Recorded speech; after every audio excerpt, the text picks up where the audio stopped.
یادگاری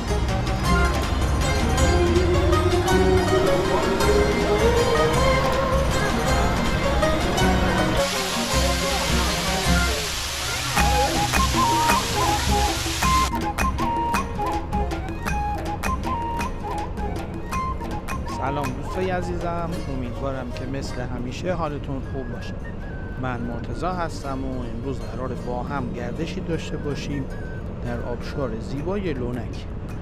امروز دوشنبه 5 تیر ماه و ساعت حدود 11 صبح. آبشار لونک در مسیر سیاهکر به دیلمان قرار داره که فاصله اون با شهر سیاهکر حدود 25 کیلومتره. این آبشار از زیباترین و قابل دسترس ترین آبشارهای شرق گیلان محسوب میشه که در فصل بهار و پاییز بسیار پرآب و زیباست. قهوه خانه، رستوران، عطر نان محلی و چای آتیشی اطراف این آبشار زیبایی های اون رو چندین برابر میکنه. کاروانسرای تیتی که سال پیش ولاگش رو در کانال قرار دادیم و لینکش رو براتون در قسمت توضیحات ویدیو میذارم، در نزدیکی این آبشار قرار داره و از جاذبه های دیدنی مسیر سیاهکر به دیلمان محسوب بشه. جاده سرسبز سیاهکر به دیلمان هم که با دیدن این ویدیو نیاز به توضیح نداره. اگر به دیدن جاهای زیبا و دیدنی شهر سیاهکر و تغییر زیبای دیلمان علاقه دارید، سری به پلیلیست سیاهکر کانال ما بزنید. خواهشاً با لایک‌ها و کامنتاتون ما رو در مسیر بهتر شدن حمایت کنید و برامون بنویسید که دوست دارید از کجای گیلان زیبا براتون ولاگ تهیه کنیم.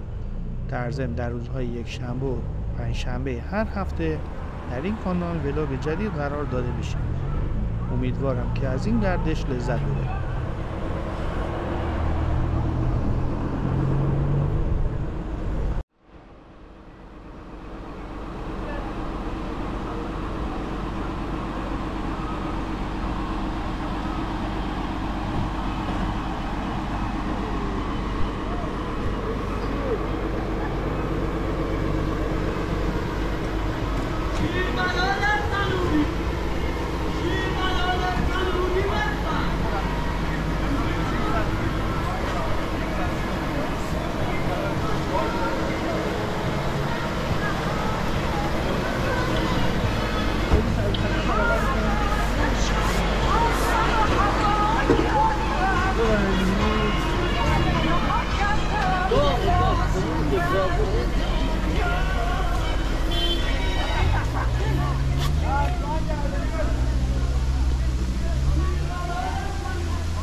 یادگاری منه. بین تو درگرا.